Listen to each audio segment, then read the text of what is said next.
Hi, this is Chris Smith with Local Joe's. At Local Joe's, we help local business.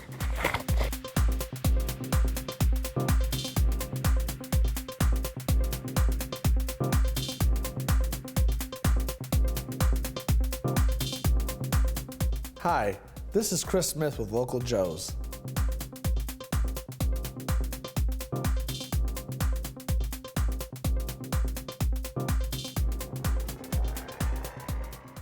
This is City Pulse Newsmakers, a weekly look at the issues and the people behind them in Greater Lansing. Brought to you by City Pulse, Lansing's weekly alternative newspaper. And now, here's your host, City Pulse publisher, Burl Schwartz. Good morning. In Ingham County last year, there were 9 heroin-related deaths. This year, we're on track to triple that number. With us today are Ingham County Prosecutor Stuart Dunnings III, Lansing Police Chief Mike Yankowski, and Eric Ann Spence, who's the Director of Substance Abuse at Community Mental Health Authority for the Tri-County area. Welcome to all three of you. And here to help ask questions is Todd Haywood, who's been covering this subject for City Pulse. Eric Ann, let me start with you. What accounts for this surge? I think the surge in heroin is related to the pain pill prescription problems that we've had over the past few years. I think when OxyContin was introduced in the medical field and it was readily available, and doctors were pushing it, to be very blunt, because it does work well with pain management. They thought it wasn't addictive, and it turned out to be very addictive. And as individuals were given pain medication, and prescribing practices have changed, and we've cut down on that. The easiest route to go to still maintain your addiction is heroin. It's quite strong, and it's quite cheap and available right now. But it all started with pain medication, prescription. Thanks. Chief Yankowski, anything to add to that? No, I think she's exactly right. You know, we saw the reformulation of OxyContin, which basically means it's harder to abuse nowadays. But it's about the purity levels of heroin, the availability, and the price. It's about $10 to $15 a bundle to obtain heroin on the streets, where if you were looking for prescription pills, it's much more expensive and more difficult to get. So it's about the availability and the purity levels of heroin that makes it very potent for those that are using it. And we're seeing it across all ages, all demographics. It's not just one individual that it's targeting, but it's the availability, the cost, and really the purity levels, where we're seeing here in the area anywhere from 30 to 90% purity. Years ago, you were at that 3 to 5% purity level, so it's very, very strong. Todd?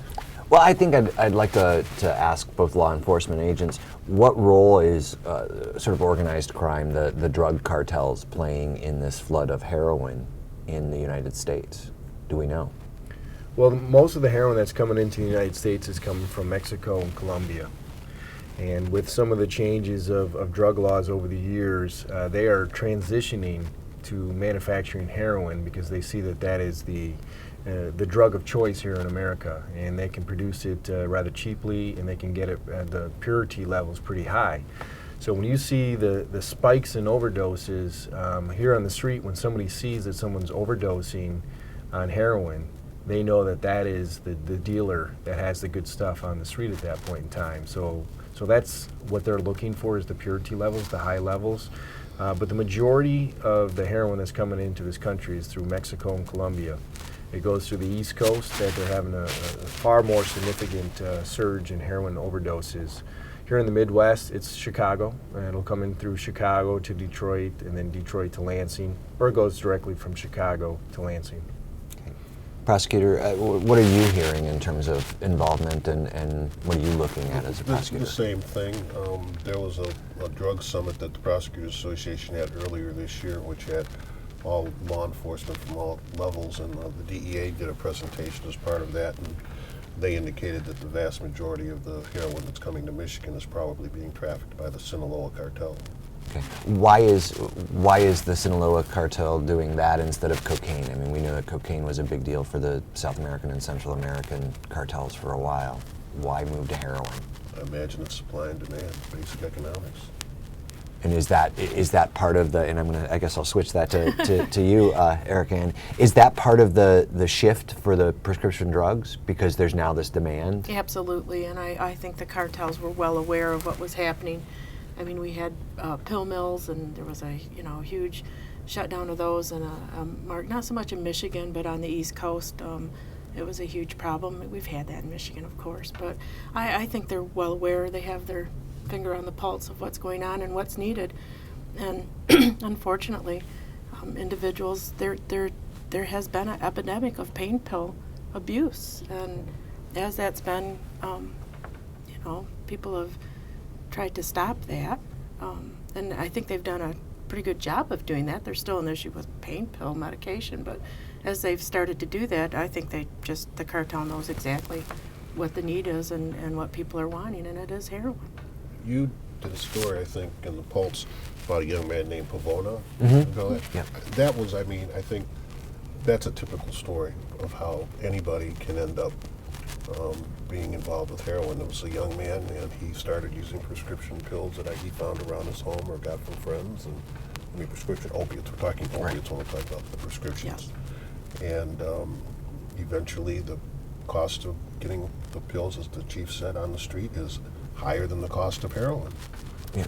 Speaking of Pavona, his father, Phil, talks a lot about how after his son died and they started going public with their story, they had lots of friends come to them and say, I have an aunt, I have an uncle, I have a son, I have a brother or sister, I have family members or friends who are struggling with this addiction, with a heroin addiction.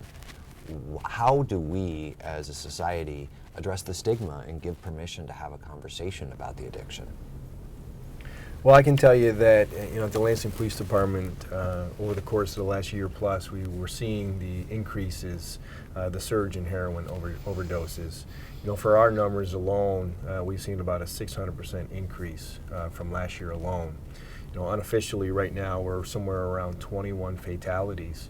And when you really look at that, 21 fatalities, that'll be more than our homicides and our fatalities and traffic crashes here in the Metro Lansing area. And on top of that, we're pushing almost 100 overdoses. When we look at our fire department EMSs, they've pushed Narcan over 200 times already here in 2015. So we've realized that this is a public health issue. That there's that concept of community policing can be applied to many different things, and this is exactly what the community needs to come together as a public health issue. So we've brought in the Ingham County Health Director, Linda Vale, and her stats and being able to pull all the data from law enforcement, from the fire departments, from the hospital rooms, from community mental health, and we're analyzing that data to determine how prolific of a problem do we have here in the Metro Lansing area, because it's not just Lansing. If you read the newspapers, it's countrywide, and even in mid-Michigan, Jackson has issues with heroin. Many other communities in the state of Michigan have a heroin problem. And we go back to the age groups, right? These are affecting kids that are in middle school, all the way up to 70-year-old people that are using heroin. The average age of our fatalities right now is 44 years old. But the majority of the people that are surviving the drug overdoses are less than 30. So when we're really trying to analyze how big of a problem do we have and getting all the entities together so we can take a community approach to solving and trying to reduce the number of drug overdoses here in the city of Lansing and the Metro Lansing area. Prosecutor, how do we talk about overcome the stigma, the silence surrounding the addiction problem in society? Well, I think that families that realize that they may have a family member in trouble need to know where to turn. I think if you remember the Pavona story, when Mr. Pavona first found out that his son had a problem, they had difficulty knowing where to go to get help and how to access that. So I think one of the things that we need to do is make it available to the public to know where to turn if they have a member or if there's an individual who him or herself wishes to get help. Eric Ann, where do people turn? Well, it's a broad question. If you have commercial insurance, I think those individuals are having less of a opportunity to access treatment. You have to find out who your insurance company is contracting with, and I've heard that there are a long waiting list for individuals with insurance, which is unfortunate because there's only certain places you can go. And usually that's hospital-based and it's a shorter term stay. For publicly funded folks, which would be Healthy Michigan, Medicaid, and then for individuals who aren't insured, we have federal block grant monies in substance abuse, which has always been a lifesaver for many. That's a much bigger provider network. You can stay longer. You can go back as many times as you wish, unless clinically we say it's not appropriate. But it's out there. I think people get confused about the difference between commercial and then publicly funded programs. And I don't think the publicly funded programs have gotten as much. We don't market. How's that? So I don't think folks are aware of just how much service is out there, and the accessibility is quicker. And it is. Commercial insurance is a whole other issue, and I was talking to Phil Pavona just like last week about that, because it is a difficult time. It's a wait list to get into a detox program. So if somebody wants to make one call, Yes. what should that call be? I would call Community Mental Health Access Department. That's a 1-800 number, and I don't have it, unfortunately. But they will direct you where you need to go. They will do a brief screen with you and either warm transfer you, get you to the program just right over the phone, or they would give you the number to call. I received an email from a relative of someone who sought help and was, had stayed clean for 7 days and was told, you don't have heroin in your system, we can't help you. Does that sound right? Well, it doesn't sound right. No. If they called the detox program, we wouldn't be able to take them into detox. They're not detoxing. And we have to, make sure we have a medical necessity in how we're using public funding. But for that individual, there are other treatment programs. Detox isn't the only treatment program. So there would have been residential programming available. At that point, it's does the individual want to commit to a 30-day stay in a residential? And some folks don't want to do that. But there's always a bed available, and if there's not, I know in my programs we try to make room. Somebody might be ready to go into a sober living situation. We, move that individual out and move another person in. I don't want folks to go without beds, but they want to come in to that setting. But Beds are not a problem in this community. not right now. They're not. No. Okay. We're waiting. If everybody who received a Narcan wanted treatment, we would be in trouble right now. And Narcan is a substance that will block the effects of the overdose? Yeah, it reverses the respiratory part of it, and it brings them back. And we see that, in some of our analysis, our short analysis that we've been doing, that some people have been brought back through Narcan, through the EMS services, 3-4 times already. And so when we look at how can we as a community reach out to those individuals and offer them those services, I think it's about awareness, it's about education and treatment. And we just recently met and we talked about the number of available beds that we have, and trying to put together a program that we can reach out to those that have been come across medical providers or law enforcement that have abused heroin that we have knowledge of, and try and get them that help. But as with any addiction, they got to be willing to accept that help. But that's the number one goal, is to try and get them the help. Arresting them or using the criminal justice system is not the goal here. It's to try and get them the help. Prosecutor Dunnings, your thoughts on not arresting people who've obviously broken the law? Not arresting them? Well, as Chief Yankowski just said, and I think what he's alluding to here is if they turn themselves in, possibly with their works, that the police will not arrest. They will try to get them help. That's fine with me. That's fine with me. We tend to see people, first of all, substance abuse plays a large role in people who commit crimes, whether they're charged with a substance abuse crime or some other crime. There's been a big change in the availability of treatment through the Community Corrections Advisory Board.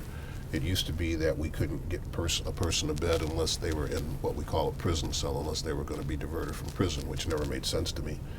But there's been a change now, and if a person scores a certain score for risk in their pre-sentence evaluation, then we have many beds. And the state, under this current administration, has changed the rules where we're not even limited to the number of beds allocated to Ingham County. So if the Ingham County beds are filled up, we can send them to other places in other counties through the criminal justice system. And we look for somebody who's merely a user versus somebody who's a trafficker. And users, we want them to get into rehab. We want them to get a bed. We want to try and help them stop the addiction. Todd? Is that sort of the philosophy behind the drug courts, and are the drug courts working right now? Our drug courts mainly focus on people who have alcohol problems. We don't use those a lot for people with heroin problems. Do we need to? I think that's a discussion we'd have to have with the judges that are running the drug courts, because I think dealing with the heroin addiction is probably somewhat different than dealing with someone with an alcohol problem. Right. So I'm not sure how they'd have to change or modify what they do in order to deal with that population. But like I say, one of the things we do have for that population is we have residential treatment for them. Now, Chief, a couple of months ago, you told us that your department was prepared to anybody who came in with their works, and if they had any heroin with them, to turn it in, that you would help get them into treatment. Where are we at with that program? Yeah, I think we've been meeting as a law enforcement group to see how can we put our resources to the best use. And we know that arresting individuals for these type of crimes is not maybe the best utilization of the resources. So if someone was to come to the Lansing Police Department and they said, look, I'm addicted to heroin or opiates or alcohol, our first step would always be is to try and get them the help. We're not looking to charge individuals that might have, whether it's drug equipment or they have some possession of drugs on them at that point in time. They're declaring that they want help. And part of a role of a police officer is to provide that help. That's part of our guardian of the cities, is that we want to make sure that they get the help that they need. So we would most certainly take them to a facility, and it's important that when they come to us at that point in time, if they're willing to seek that help at that point in time, that's the best time to get them to the services that they need. And you'll find that through heroin, it's through the system rather quickly. So when you talk about, why is that a drug of a choice, that's one of the reasons why. But our goal is to get them the help that they need, and we will get them to the facilities that whether it's a short-term or a long-term bed that we need, that's what we will do. But you haven't at this point had anybody take you up on that offer? We have not. We have educated our officers that if someone comes in contact and they want help for substance abuse, we will take them to the necessary facilities. How big of a shift is that in substance abuse care, treatment, and intervention? I think it's a shift. We've always worked with the local police department and corrections, especially my programs, the residential program, and we have a community corrections contract. So I've always worked with individuals, and they've always wanted to help somebody who wants help and is suffering from addiction. I've never had a probation officer say, no, I'd rather lock him up. If they want the help, I've not had anybody in corrections say, no, I don't want them to get help. I mean, they're always looking at public safety, which is what they're supposed to be doing, but I've not experienced that. Okay. I just haven't. I think if they want help, most individuals are going to ensure that they get that. They're a frustrating group of folks, though, addicts are, so. There is, of course, a national debate over U.S. policy on drugs, the so-called war on drugs. Your thoughts on this is should we be thinking more about legalization or decriminalization so people are upfront about what they're doing? Oh. A small question. It's just a tiny question. From a treatment provider standpoint, absolutely not. I guess because I see where it's destroyed lives and destroyed families. I would say probably the majority of the individuals that come into my treatment centers have started out with nicotine, moved on to marijuana, and with interesting with the pain medication, a lot of individuals started out with sports injuries, where doctors have just prescribed pain meds for a sports injury, and if your brain likes opiates, then your brain likes opiates, and it makes you feel differently than if you and I were to take a pain medication. We would feel that the physical pain has gone away, but may not have the emotional connection to But it. despite everything the U.S. has done to try to stop drug trafficking, obviously the cartels are able to respond to demand rather easily. Is the national policy making sense? I don't know. I'm just going to be honest with you. I don't know. I can't. When you look and see how devastating effects these drugs have on people that use them over a long period of time, I just think that legalization would be telling people it's okay to use it, and to make people have that thought that it's simply okay to become a heroin addict. It just boggles my mind. I just can't see that. Chief, any thoughts on that one? Well, I think, in law enforcement, we're constantly kind of readjusting our philosophies, and I think you're seeing in the criminal justice world that at all levels we're adjusting to what new laws, new viewpoints, new philosophies from our citizens on their viewpoints on that. But we'll enforce whatever the laws are, whatever the ordinances are. We certainly have seen, a lot of the funding that went towards the war on drugs, that not everything has worked out the way that we would like it to work out.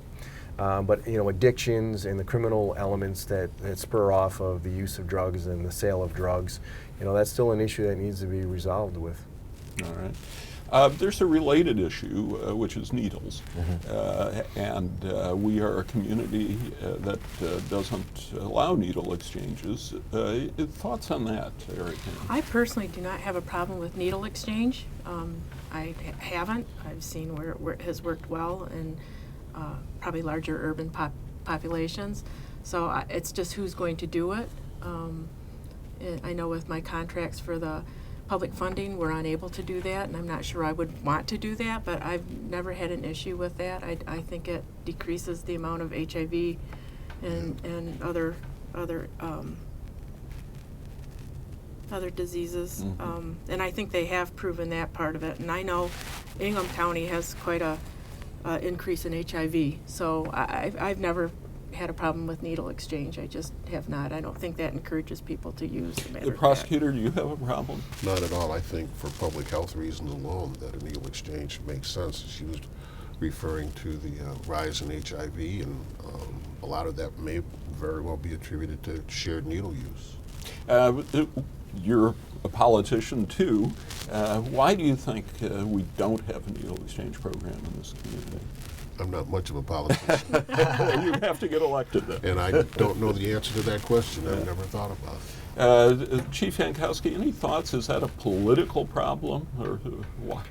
No, and I don't think I'm really in the best position to answer that question either. Anything we can do to ensure the safety and wellness of our citizens, that's what we support. And we don't see. We try and take as much precautions as possible out in the field, and making sure that we put the resources where they're needed. And so if someone needs those resources, we'll get them to the resources that they need. Huh? So, I've spoken to Ingham County's health officer, Linda Vale, and asked her, are we at a point where we need to declare a public health emergency? And as prosecutor, you and have what some would the role in effect of that be? A public health emergency would suspend many of the sort of obstacles to, say, needle exchange, to access to treatment and care and that sort of stuff. It would sort of streamline a lot of the issues. It would also open up a lot more information to the public as well as to law enforcement and providers to figure out exactly how deep the problem is. One of the things she said that she was worried about is that we didn't quite have enough information to make a determination that there was a public health crisis. But if we had, say, fentanyl-laced heroin showing up on the streets, that would be enough for her to trigger. Are we seeing fentanyl-laced heroin here? We know it's in Detroit, we know it's in Kalamazoo, we know it's in Chicago. Yeah, I mean, we've had cases of fentanyl being found in some of the heroin overdoses that we've had. When you really look, we're at that point of trying to determine how big of a problem do we have. We certainly know that this is a surge in heroin overdoses, that this is a public health crisis. To say that it's an emergency, that'll be for the health department to determine that. But I do agree at this point in time, we are trying to get all the players at the table and really determining through the data and letting the data determine how big of a problem that we have. But we know that there's an educational component here. There's awareness. We want our citizens to know that kids that are in high school up to high 60s, 70 years old is utilizing heroin, and some people are having fatal doses of that, and the purity levels are very high. It's a very dangerous drug, and we want to make sure that everyone is aware of how dangerous heroin is right now here in this community. We know that you take, for example, in Chicago a couple of weeks ago, they had 74 overdoses in a 72-hour time period. One day this month in September, we had 5 overdoses, 2 of them being fatal. So that helps us indicate that there's a spike, that someone has brought a new shipment into the area, and it's either very high in purity levels, or it could be laced with fentanyl at that point in time. So, I think it is too early to determine how big of a scope are we looking at here. But getting law enforcement, getting fire EMS, getting the hospitals and community mental health and the health department together, working together and pulling those resources together will make a better determination. Well, it's an awareness thing right now. We're getting close to running out of time. One of the issues we haven't talked about is cutting it off at the source. How hard is it to find the people who are bringing it into the community and to prosecute them? Starting with you, Chief. Yeah, well, we've taken, for the last year, we've taken a different approach on this, that we're investigating every single overdose. We're bringing detectives in, we're bringing our crime scene in. We're trying to track it right back to the source. And it all starts, though, with the individual that's using the heroin, or the friends, or those that are around. They got to be willing to share that information with law enforcement, and sometimes they do, and sometimes they don't. We have pushed a couple of cases along in the prosecution side of it, but it is very, very difficult to get to the source. But if we can, through our investigations, we will hold them accountable. But all I know about this is what I see on television. But prosecutor, is this a case of people coming and going in Lansing who are distributing it, or does there have to be a network here of people who stay put distributing it? You probably have both. You have people that have been here. I know the Daffy Duck case that we had, and other cases people were here over a period of time running their operations. And what do you need in order to prosecute? Evidence. And how unlikely is it that you'll get such evidence based on your experience? Well, that's a difficult question to answer. It depends on, it would be long-term police investigations, willing to, follow people for a period of time, get buys into people, and see if you can get that person to take you to the next level, and that person to take, and that's where you have a difficulty, because some people just aren't willing to assist law enforcement in getting to that next level. All right, very good. We are close out of time. Again, tell us if people suspect someone in their family has the problem, if somebody who has the problem wants to get help, what do they do? Just call CMH Access, Community Mental Health of Clinton, Eaton, and Ingham. Call the Access Department.